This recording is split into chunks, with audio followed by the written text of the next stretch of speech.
1 Coríntios, capítulo 15, versículo 9, diz assim: porque eu sou o menor dos apóstolos, e não sou digno nem de ser chamado apóstolo, pois que persegui a igreja de Deus. 1 Coríntios 15, 10, mas pela graça de Deus sou o que sou. A sua graça para comigo não foi vã. Antes trabalhei muito mais do que todos eles. Todavia, não eu, mas a graça de Deus que está comigo. Então, ou seja eu, ou seja eles, assim pregamos e assim haveis escrito. Eu quero orar ao Senhor. Senhor meu Deus, em nome de Jesus, eu quero te adorar pela oportunidade que o Senhor nos deu de estarmos aqui neste santuário. Obrigado, Deus, por tua graça, pela oportunidade de estarmos na tua presença. Quero pedir ao Senhor que através do mover do teu Espírito venha ministrar-nos por tua bondade. Que a tua palavra alcance os nossos corações, que o Senhor venha com o teu Espírito sobre as nossas almas e ministra-nos por tua bondade, para que o nome do Senhor seja glorificado e exaltado nas nossas vidas e através das nossas vidas. Meu Senhor, diante do teu trono eu quero apresentar a causa deste irmão que está na justiça, do Claudinei. Que o Senhor entre com providências, que o Senhor visite a mente daquele juiz, que o Senhor visite os magistrados, advogados, os promotores de justiça desta causa, e brade sobre a vida do teu filho, Senhor. O Senhor é Deus e o Senhor pode fazer, para a glória do nome do Senhor. Amém. Queridos, hoje nós estamos com um texto que nós acabamos de ler. Paulo, ele escrevendo aos Coríntios, ele coloca a sua condição, a visão que ele tem da vida dele pessoal, nesse trecho que ele expressou aqui. Olha só, ele fala que ele é o menor dos apóstolos, se é que pode ser chamado de apóstolo. Para que você entenda o que Paulo está falando aqui, eu vou te dar uma pequena informação que talvez você não saiba. Se Paulo estivesse vivendo nos nossos tempos atuais hoje, ele teria 13 faculdades. Então era um homem que era um doutor da lei de Israel.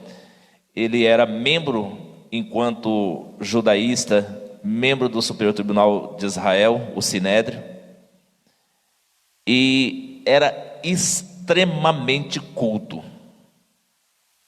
Em uma das suas cartas ele chega a escrever que a cultura dele, e é interessante que a gente precisa aprender algumas coisas com Paulo, na verdade a gente precisa aprender muito.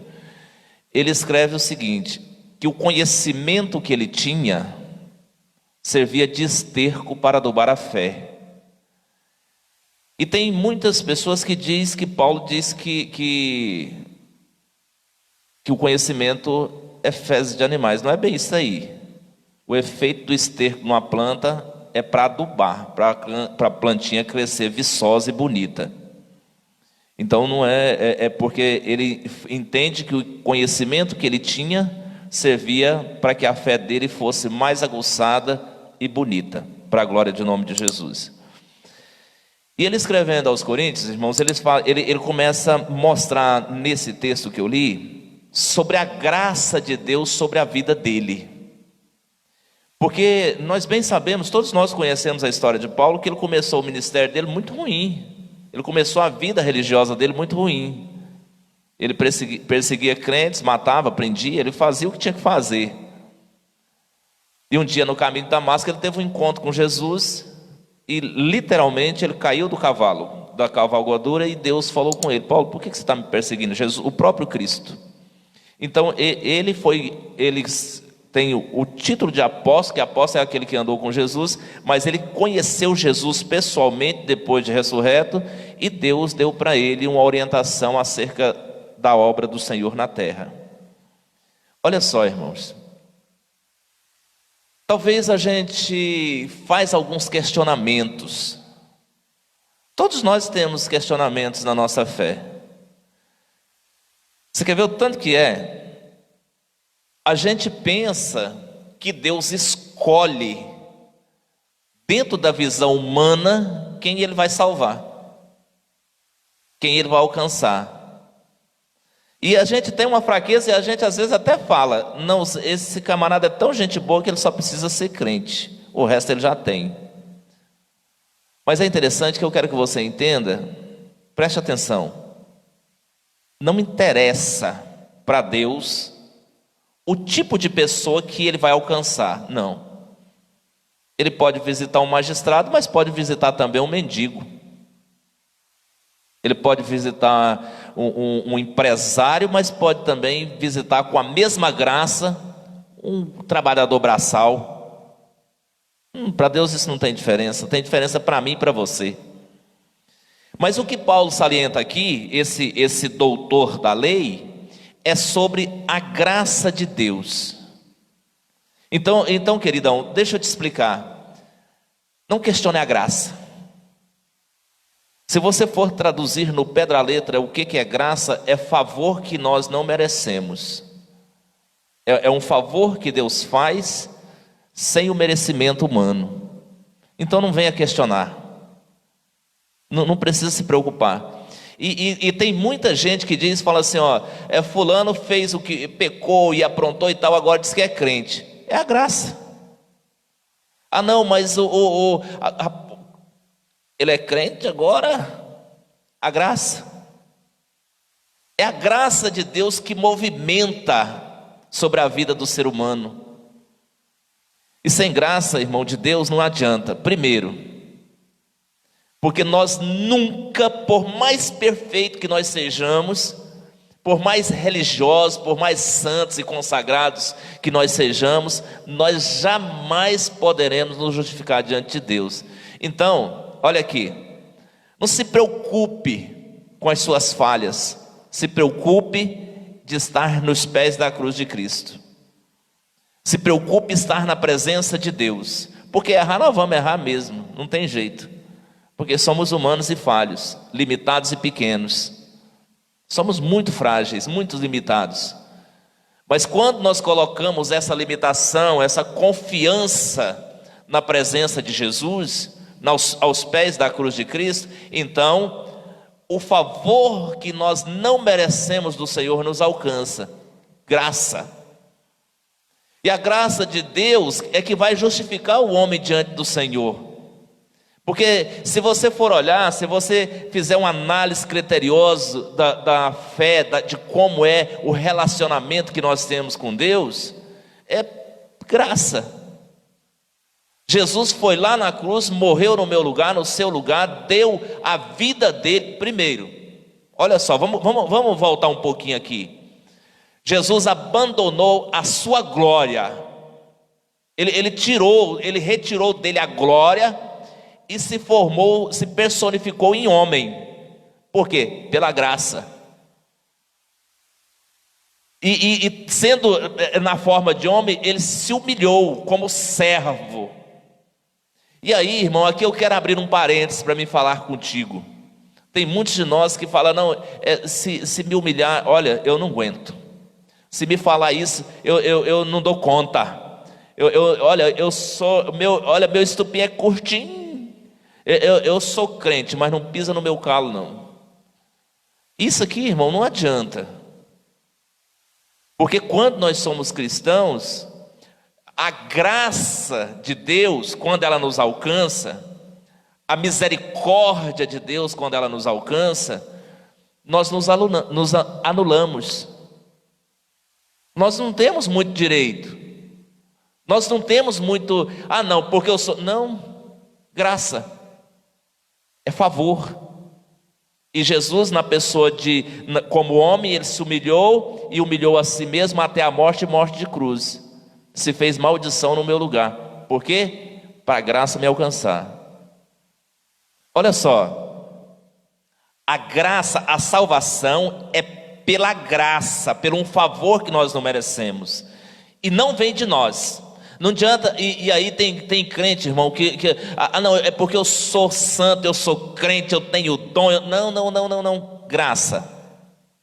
Não, porque eu sou pastor, graça. Não, porque eu tenho vários cursos teológicos, sou doutor em divindade, graça. Eu sou teólogo, graça. Sem graça de Deus, esquece. Não tem jeito. Eu ainda hoje contei um testemunho de uma situação que eu vivi há uns 15, 18 anos atrás, em uma convenção do nosso ministério em Campinas, no campo de Campinas, em Goiânia. Eu nunca vou esquecer disso pelo resto dos meus dias. Um moço, um pastor, bem simples, ele fez um voto a Deus. Eu vou partilhar com você, para você entender o que eu estou falando de graça. E aquele pastor fez um voto. Ele fez o voto seguinte, que se Deus desse a condição para ele, para construir um templo de alvenaria, de material, de cimento em uma aldeia de índio, o dia que ele fosse na convenção, ele iria cantar um hino da harpa cristã na convenção. Era o voto que ele fez. E naquela convenção o bispo Manuel Ferreira estava presidindo naquela manhã de domingo, e chegou o pedido lá para ele, informando essa situação. Então ele chamou o moço para ir pagar o voto. Eu estava sentado, ele levantou umas 3 cadeiras de pertinho de mim, e quando eu olhei para aquele moço, eu fiz um questionamento diante de Deus. Eu não sei o nome daquele pastor. Eu precisaria conhecê-lo, eu precisaria saber onde que ele está, para mim poder, um dia, poder falar com ele o que eu vi na vida daquele moço. Ele levantou do banco que estava do meu lado, bem perto, bem próximo de mim, em um terno bem simples, desbotado pelo tempo, uma camisa desbotada, um sapato desbotado que também estava curto, uma gravata desbotada, com a Bíblia, com a harpinha na mão e a Bíblia com as orelhinhas viradas, e se dirigiu para o púlpito do plenário da convenção. Os irmãos, os obreiros, os cantores que estavam no púlpito da convenção, eles vestiam roupas das mais altas grifes, muito bonitas, muito bem arrumado, e aquele moço se dirigiu para lá, com a calça ainda, como o goiano diz, pega marreco, que já era curtinha já, bem simples, muito simples, um sapato simples. E ele abriu a harpa e contou a história dele. Ele levou o material para aquela aldeia de índio em uma canoa de remo e construiu uma igreja lá, um templo lá. Quando ele começou a falar, e eu fiquei olhando para aquele moço, e aí Deus já falou no meu coração, alguma coisa de diferente eu vou fazer nesse santuário. Ele abriu a harpa cristã e cantou um hino da harpa. Quando ele cantou a primeira estrofe, todo o plenário convencional estava em lágrimas e falando em mistério. Deus, o Espírito de Deus estava sobre a vida daquele moço. Olhe para mim, graça. Não pense, e às vezes a gente tem hora que Deus vai usando, vai dando graça, vai abençoando, vai manifestando o seu poder, vai usando, vai dando entendimento da palavra. Daqui a pouco a gente começa a pensar, tem muitos que pensam que já é grande, já é importante, já tem condição. Não, eu já sou um pastor, e enche a boca para falar. Ei, se Deus retirar a graça, acaba tudo. Escute, quando você ver Deus usando uma pessoa, preste atenção numa dica que eu vou te dar, e Deus vai falar ao seu coração. Quando você ver Deus abençoando um dos seus servos na terra, você encosta lá, chega perto, procura ouvir o que ele faz, o jeito que ele ora, conversa com ele, e sabe por quê? Porque a graça de Deus que está sobre a vida dele vai te alcançar também. Se não for a graça de Deus, queridos, olhe para mim, não adianta. Nós não vamos conseguir superar os obstáculos e as adversidades.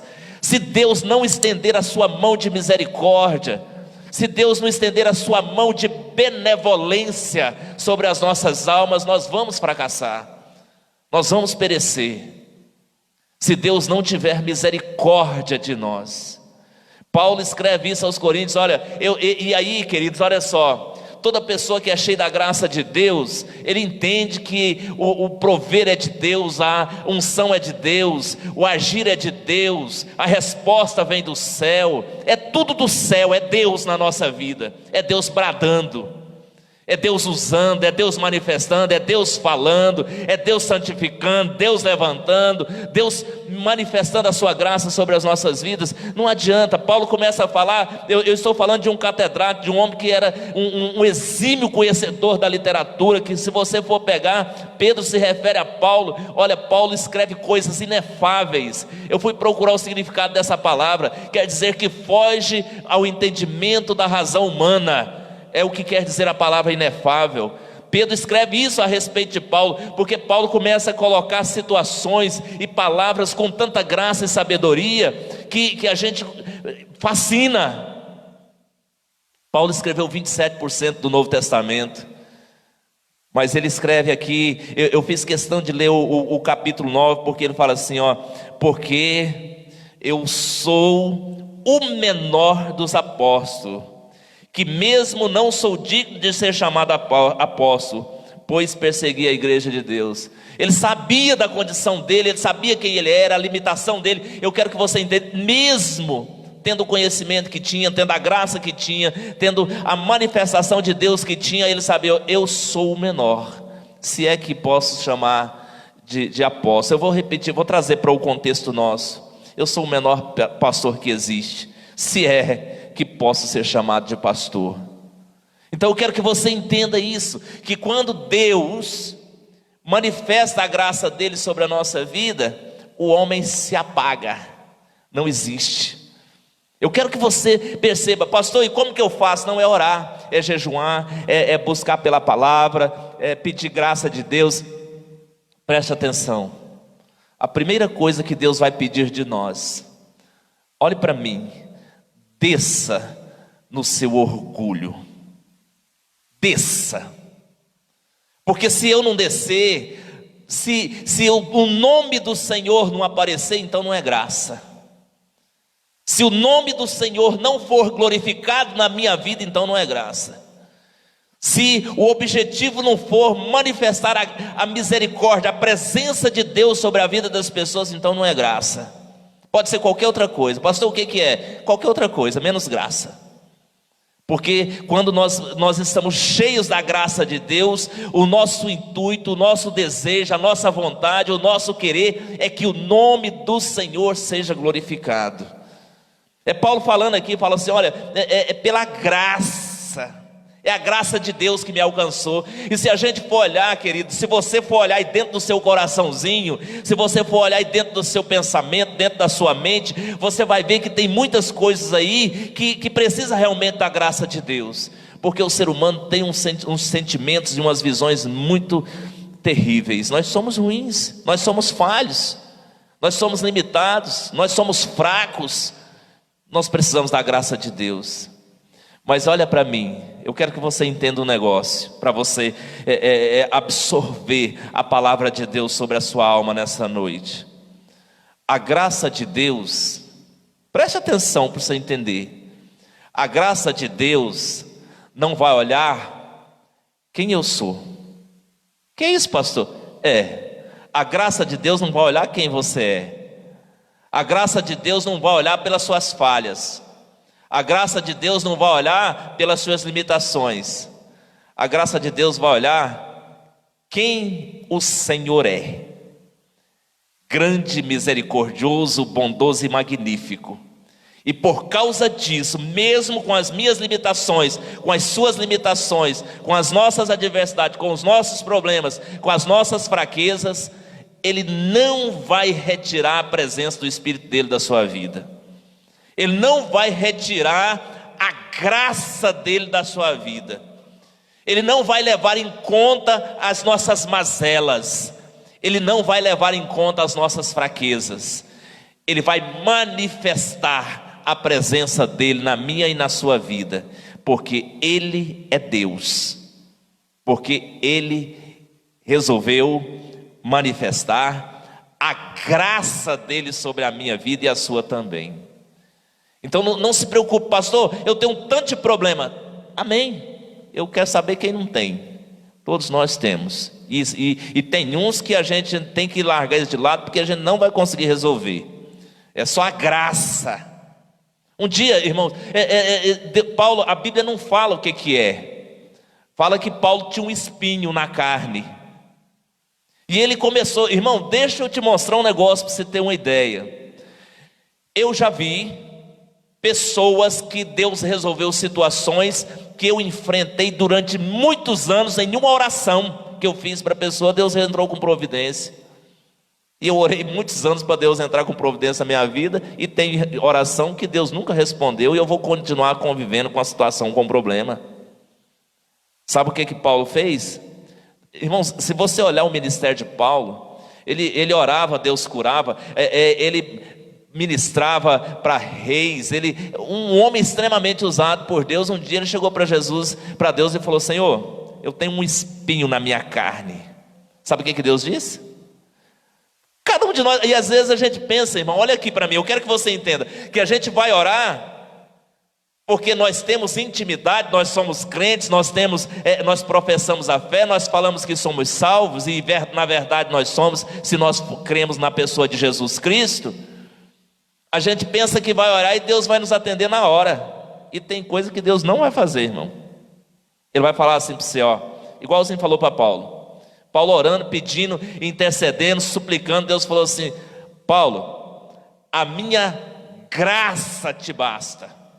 E tem coisa que Deus vai fazer assim com você, tem coisa que Deus vai fazer assim comigo, falar: meu filho, a minha graça te basta. Você sabe por quê? Irmão, escute isso aqui, preste atenção para você entender. Nós, seres humanos, nós somos extremamente vaidosos, que aí Deus começa a usar: não, já sou bom demais. Aí liga para falar com o pastor: não, eu tenho que ver se tem horário na agenda.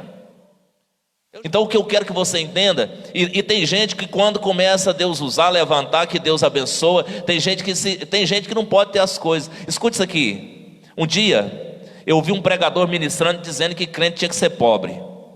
A hora que ele desceu do púlpito, eu chamei ele e falei: irmão, eu vou te ajudar, você nunca mais prega essa heresia. Porque a Bíblia fala, a palavra de Deus fala, que os cristãos, que os homens e mulheres que têm a presença de Deus vão herdar o melhor da terra. E ter as coisas não é pecado, não. Tem gente mas tem gente que não pode ter as coisas, irmão. Sabia? Que isso, pastor? Tem gente que se comprar um carro novo quer humilhar o vizinho, porque o carro do vizinho é mais simples. Se construir uma casa melhorzinha do que o vizinho, quer humilhar o vizinho, porque a casa dele é melhor. E essas coisas terrenas, queridos, são coisas materiais e insignificantes diante de Deus. Deus está interessado no seu coração, a atitude da sua vida diante dele. Tem gente que não pode ter, não. O orgulho e a soberba toma conta. Aí, escute isso aqui: a graça abandona. Mas quando nós temos, e tem gente que tem, irmão, tem gente que é rico, que tem as coisas, condição financeira, tem dinheiro e tal, simples, humilde, trata os outros bem. Agora tem um negócio aqui, preste atenção. Tem gente que tem condição, mas quer viver na miséria. Também não está certo. Não pode subir em cima do dinheiro para fazer discurso, mas também não pode viver aquela vida miserável, não, é porque eu sou simples. Isso é besteira. Se Deus te deu, usufrui, meu filho. Deus te deu condição de ter um carro novo? Compra ele. Se Deus te deu condição para ter um terno bonito? Compra ele, gasta mesmo. Sabe por quê? O que nós vamos levar daqui é o que nós vamos usufruir. O resto, a graça de Deus não pode afastar da sua vida. A graça de Deus não pode afastar da minha vida. Não. Agora não é ser besta, não, também não. Não. Você é bênção de Deus. Você é instrumento de Deus. Tem graça de Deus na sua vida. Usufrui daquilo que Deus te entregou. Amém ou não amém? Eu vou orar por você agora, aonde quer que você esteja. Pai querido, Deus eterno de toda misericórdia, eu quero te pedir, Senhor, que o Senhor nunca retire de nós a tua graça. Que a graça do Senhor, acompanhada com o teu Espírito, direcione as nossas vidas segundo a sua vontade. E que aquilo, Senhor, que nós precisamos trabalhar no nosso caráter, na nossa vida, o teu Espírito e a graça do Senhor nos alcance para que a gente consiga fazer as mudanças que nós precisamos fazer diante do Senhor. Porque somente o teu Espírito, somente a graça do Senhor que pode mudar a história da vida do homem. Deus, em nome de Jesus, eu quero te pedir que o Senhor traga sobre o coração desta pessoa que está conectada comigo a presença do teu Espírito. Que a misericórdia do Senhor seja sobre esta vida, que a presença do Senhor seja manifesta, Senhor, segundo a bondade do Senhor, segundo o Senhor, a tua misericórdia. Que o Senhor visite este coração aflito, que o Senhor visite esta alma angustiada, que o Senhor visite essa mente cansada, Senhor, esta alma abatida, agora seja visitada pela presença do teu Espírito, e que a alegria da presença do Senhor seja manifesta sobre esta vida, esta família. Deus, eu te peço que nunca deixe, Senhor, as nossas vidas sem a graça do Senhor e sem a presença do teu Espírito, e que o Senhor seja sempre conosco, para que o teu nome, somente o nome do Senhor, seja glorificado na terra, em nome de Jesus, amém.